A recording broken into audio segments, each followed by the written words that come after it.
नाटक आधे अधूरे, ये लिखा है मोहन राकेश ने। इसका प्रकाशन वर्ष 1969 है। यह नाटक स्त्री पुरुष संबंध और दाम्पत्य संबंध में के खोखलेपन तथा पारिवारिक विघटन की जीवन स्थितियों को दर्शाने वाला नाटक है। यह नाटक धर्म युग साप्ताहिक पत्रिका में सर्वप्रथम प्रकाशित हुआ था। प्रथम मंचन ओम शिवपुरी के निर्देशन में देशांतर द्वारा दिल्ली में किया गया था। अब इसका निर्देशक ओम शिवपुरी का वक्तव्य क्या है। यह आलेख एक स्तर पर स्त्री पुरुष के बीच के लगाव और तनाव का दस्तावेज है। यह नाट्य कृति पारिवारिक विघटन की गाथा है। इस अभिशप्त कुटुंब का हर एक सदस्य एक दूसरे से कटा हुआ है।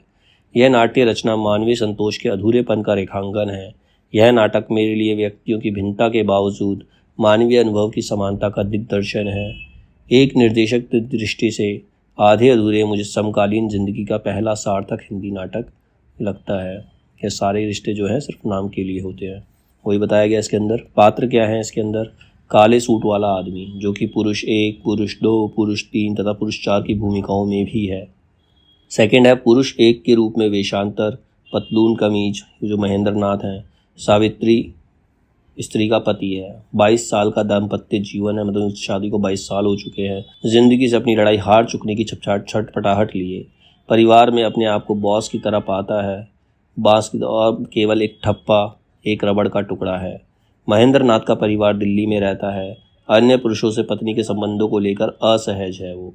पुरुष 2 के रूप में पतलून और बंद गले का कोट ये सिंघानिया है। सावित्री का बॉस है। इससे सावित्री अपने लड़के की नौकरी की सिफारिश करती है। असंबद्ध बातें करता है। अपने आप से संतुष्ट फिर भी आशंकित है। पुरुष 3 के रूप में पतलून टी शर्ट ये जगमोहन है, सावित्री का पुराना मित्र। वर्तमान में पुनः दिल्ली ट्रांसफर। सावित्री अंत में जगमोहन के साथ जाना चाहती है परंतु असफल। अपनी सुविधा के लिए जीने का दर्शन पूरे हाव भाव में। पुरुष 4 के रूप में पतलून के साथ पुरानी काट का लंबा कोट ये जुनेजा है, महेंद्र नाथ का मित्र है तथा पुराना बिजनेस पार्टनर। नाराज व्यथित होकर महेंद्र नाथ जुनेजा के घर जाता है। सावित्री से महेंद्र को मुक्त कराने का आग्रह करता है। स्वभाव में काइयापन है। स्त्री उम्र 40 को छूती सावित्री ये केंद्रीय पात्र है। पुरुष 1 की पत्नी, एक पूर्ण मनुष्य की तलाश, यानी कि महेंद्र की पत्नी है और एक पूर्ण मनुष्य की उसे तलाश है। पारिवारिक जीवन में जिम्मेदारियों तथा अन्य सदस्यों की लापरवाही से तंग है। खीज और तनाव से ग्रस्त है। बड़ी लड़की, उम्र 20 से ऊपर नहीं, बिन्नी नाम है उसका। सावित्री के दोस्त मनोज के साथ भागकर शादी करती है। भाव में परिस्थितियों से संघर्ष का अवसाद और उतावलापन है। कभी कभी उम्र से बढ़कर बड़प्पन। पूरा व्यक्तित्व एक बिखराव है। अब घर में बेगाना महसूस करती है। छोटी लड़की, उम्र 12 और 13 के बीच में है। इसका नाम किन्नी है। भाव स्वर चाल हर चीज में विद्रोह। स्कूल की विद्यार्थी है। लड़का है, उम्र 21 के आसपास। इसका नाम अशोक है। बीएससी की पढ़ाई अधूरी है। एयरफोर्स की नौकरी छोड़ी। चेहरे से यहाँ तक कि हंसी से भी झलकती खास तरह की कड़वाहट है। अब कथासार, इसमें कथासार क्या है। ये नाटक 2 भागों में पूर्वार्ध और उत्तरार्ध में विभक्त है। फर्स्ट हाफ और सेकंड हाफ में डिवाइड किया गया है। आधे अधूरे एक आधुनिक मध्य वर्गीय शहरी परिवार की कहानी है। महेंद्र नाथ बेरोजगार है। उसकी पत्नी सावित्री नौकरी से घर चलाती है। वह अपने पति को असफल और अपूर्ण मानती है। एक पूर्ण मनुष्य की तलाश में वह जगमोहन, सिंघानिया, जुनेजा तथा मनोज से मिलती है, परंतु अंततः उसकी तलाश जो है अपूर्ण ही रह जाती है। उसे एक संपूर्ण व्यक्ति नहीं मिलता। महेंद्र नाथ अपनी बेकारी से उपजी अशक्तता से शुद्ध है। पति पत्नी के मध्य यह तनाव बच्चों बिन्नी, किन्नी, अशोक पर बुरा प्रभाव डालता है। उनमें असंतोष तथा विद्रोह की भावना भरी हुई है। अब इसके प्रमुख उद्धरण क्या क्या है। पूर्वार्ध में क्या है, फर्स्ट हाफ में, आदमी जो जवाब दे उसके चेहरे से भी झलकना चाहिए। ये पुरुष 1 यानी कि महेंद्र नाथ बड़ी लड़की से कहता है कि 2 आदमी जितना ज़्यादा साथ रहे, एक हवा में सांस ले, उतना ही ज़्यादा अपने को एक दूसरे से अजनबी महसूस करे। ये बड़ी लड़की जो है स्त्री से कहती है। पर कौन सी अड़चन, उसके हाथ में छलक गई चाय की प्याली या उसके दफ्तर से लौटने में आधे घंटे की देरी, ये छोटी छोटी बातें अड़चन नहीं होती मगर अड़चन बन जाती है। एक गुबार सा है जो हर वक्त मेरे अंदर भरा रहता है और मैं इंतज़ार में रहती हूँ कि जैसे कब कोई बहाना मिले जिससे उसे बाहर निकाल लूँ। और आखिर ये बड़ी लड़की जो है स्त्री कौन है, उसकी माई है, ठीक है। उसकी माँ का नाम है इसमें सावित्री। बड़ी जो स्त्री है सावित्री से ही कहती है जो बड़ी लड़की है बिन्नी, कि मैं इस घर से ही अपने अंदर कुछ ऐसी चीज़ लेकर गई हूँ जो किसी भी स्थिति में मुझे स्वाभाविक नहीं रहने देती। ये बड़ी लड़की स्त्री से कहती है, यानी कि बिन्नी जो है सावित्री से कहती है कि इसके अंदर ये जो चीज़ आई है उन्हीं से आई है। क्योंकि मुझे कहीं लगता है कि कैसे बताऊँ क्या लगता है, वह जितने विश्वास के साथ ये बात कहता है उससे उससे मुझे अपने से एक अजीब सी चिढ़ होने लगती है। मन करता है आसपास की हर चीज़ को तोड़ फोड़ डालूं, कुछ ऐसा कर डालूं जिससे जिससे उसके मन को कड़ी से कड़ी चोट पहुंचा सकूं। उसे मेरे लंबे बाल अच्छे लगते हैं, इसलिए सोचती हूँ इन्हें जाके कटवा आऊं।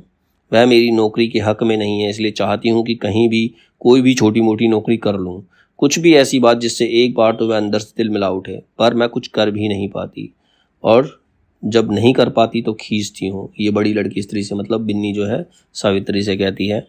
कई कई दिनों के लिए अपने को उससे काट लेती हूँ, पर धीरे धीरे हर चीज़ फिर उसी ढर्रे पर लौट आती है।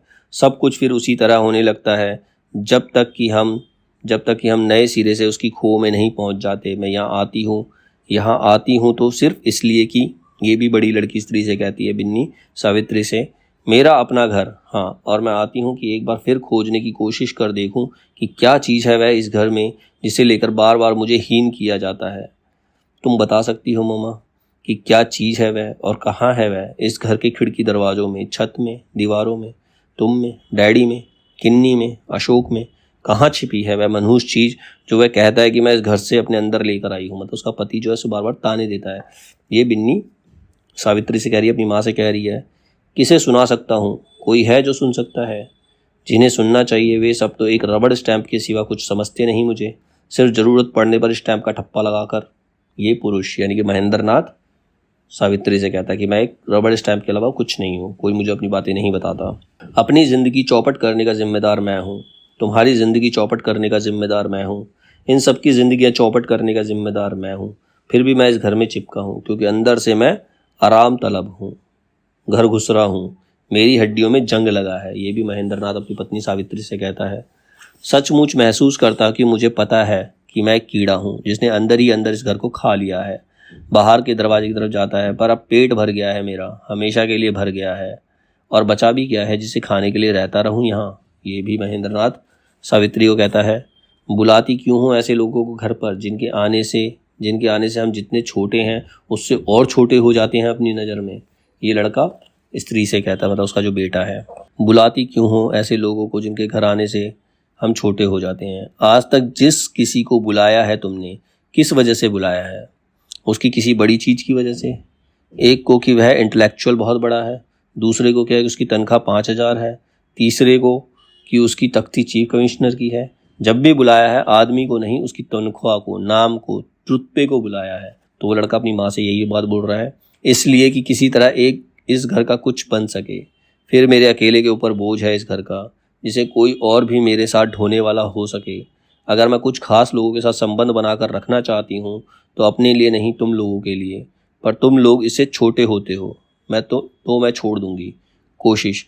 हाँ, इतना कहकर कि मैं अकेले अपने दम पर इस घर की जिम्मेदारियां नहीं उठाती रह सकती। और एक आदमी है जो घर का सारा पैसा डुबोकर सालों से हाथ पर हाथ धरे बैठा है। दूसरा अपनी कोशिश से कुछ करना तो दूर, मेरे सिर फोड़ने से भी किसी ठिकाने लगना अपना अपमान समझता है। ऐसे में मुझसे भी नहीं निभ सकती। जब और किसी को यहाँ दर्द ही नहीं किसी चीज़ का, तो अकेली मैं ही क्यों अपने को चीरती रहूं रात दिन? मैं ही क्यों सुरखुरू हो बैठी रहूं अपनी जगह? उससे तो तुमसे कोई छोटा नहीं होगा। ये सावित्री कहती है मेरे लड़के को, मतलब अपने पति और अपने बेटे के बारे में बोल रही, तुमसे तो कुछ होता नहीं, अगर मैं कुछ कर रही हूँ तो मुझे करने नहीं देते। महसूस करना ही महसूस नहीं होता था, और कुछ कुछ महसूस होना शुरू हुआ जब, तो पहला मौका मिलते ही घर से चली गई। ये लड़का बड़ी लड़की से कहता है, मतलब अपनी बहन बिन्नी से कहता है कि तुम तो चली गई। ठीक है, उस चीज़ को जानकर भी ना जानना ही बेहतर है शायद, पर दूसरे को धोखा दे भी ले आदमी, अपने को कैसे दे? ये लड़का बड़ी लड़की से कहता है। ये था फर्स्ट हाफ। अब सेकेंड हाफ में क्या बोलते हैं? इतने साधारण ढंग से उड़ा देने की बात नहीं है अंकल। मैं यहाँ थी तो मुझे कई बार लगता था कि मैं इस घर में ही नहीं, चिड़ियाघर के एक पिंजरे में रहती हूँ। यहाँ आप शायद सोच भी नहीं सकते कि क्या क्या होता रहा है। यहाँ डैडी का चीखते हुए मम्मा के कपड़े तार तार कर देना, उनके मुंह पर पट्टी बांधकर उन्हें बंद कमरे में पीटना, खींचते हुए गुसल खाने के कमोड पर ले जाकर। मैं बयान नहीं कर सकती कितने कितने भयानक दृश्य देखे हैं इस घर में मैंने। कोई भी बाहर का आदमी उन सबको देखता जानता तो यही कहता कि क्यों नहीं बहुत पहले ही ये लोग। ये बड़ी लड़की चौथे पुरुष से कहती है। पुरुष 4 कौन है? जुनेजा। बिल्कुल मानता हूँ, इसलिए कहता हूँ कि अपनी आज की हालत के लिए जिम्मेदार महेंद्रनाथ खुद है। अगर ऐसा ना होता तो आज सुबह ही रियाकर मुझसे ना कह रहा होता कि जैसे भी हो मैं इससे बात करके इसे समझाऊं। मैं इस वक्त यहाँ ना आया होता तो पता है क्या होता? ये पुरुष चार बड़ी लड़की से कहता है जुनेजा। यूं तो जो कोई भी एक आदमी की तरह चलता फिरता बात करता है वह आदमी ही होता है, पर असल में आदमी होने के लिए क्या ज़रूरी नहीं है कि उसमें अपना एक मादा, अपनी एक शख्सियत हो। ये स्त्री चौथे पुरुष से कहती, मतलब सावित्री जुनेजा से कहती है। खड़ी होती, मुझे उस असलियत की बात करने दीजिए जिससे मैं जानती हूँ। एक आदमी है, घर बसाता है, क्यों बसाता है? एक ज़रूरत पूरी करने के लिए। कौन सी ज़रूरत? अपने अंदर के किसी उसको एक अधूरापन कह लीजिए, उसको भर सकने की। इस तरह अपने लिए अपने में पूरा होना होता है। किन्हीं दूसरों को पूरा करते रहने में ही ज़िंदगी नहीं काटनी होती।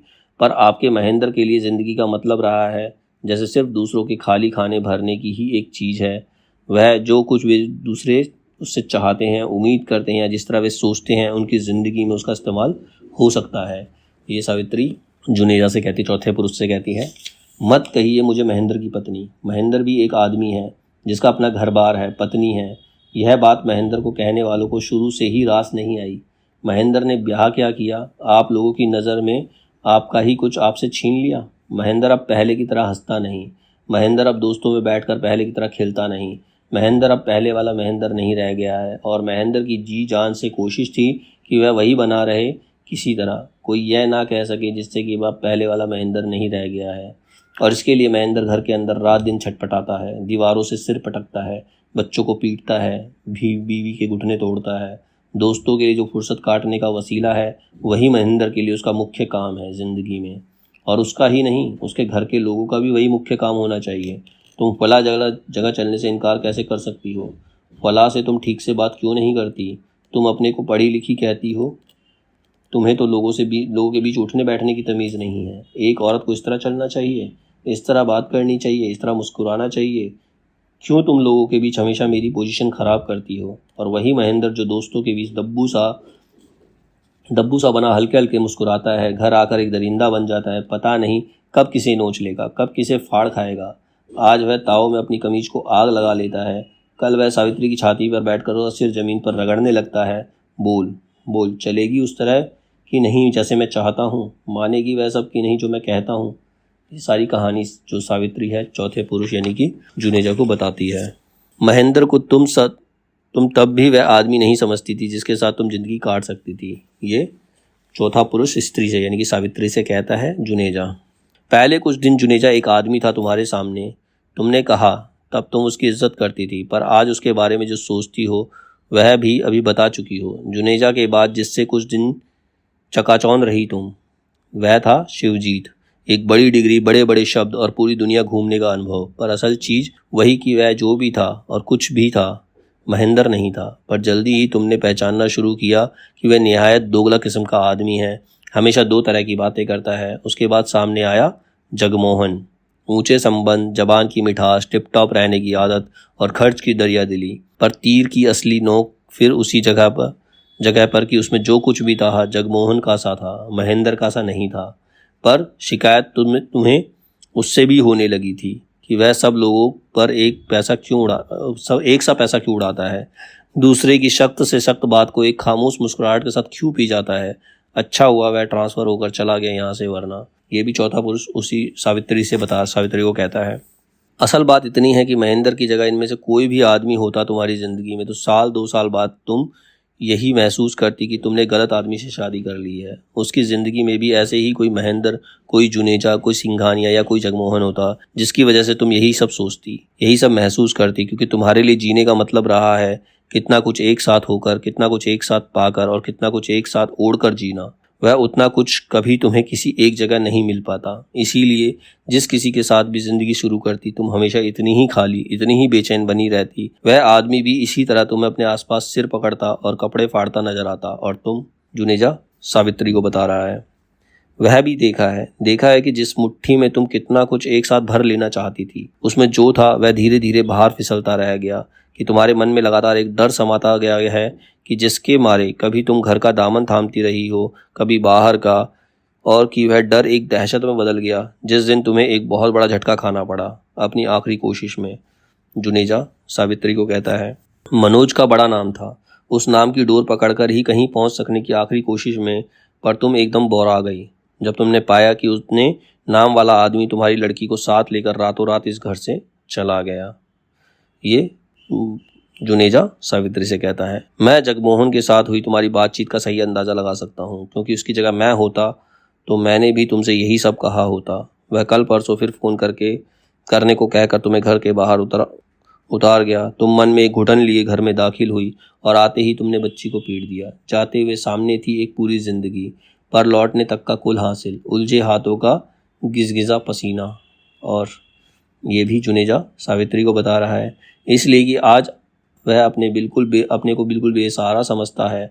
उसके मन में यह विश्वास बिठा दिया है कि तुमने कि सब कुछ होने पर भी उसके लिए जिंदगी में तुम्हारे सिवा कोई चारा, कोई उपाय नहीं है। और ऐसा क्या इसलिए नहीं किया कि तुमने जिंदगी में और कुछ हासिल ना हो, तो कम से कम नामुराद मोहरा तो हाथ में बना ही रहे।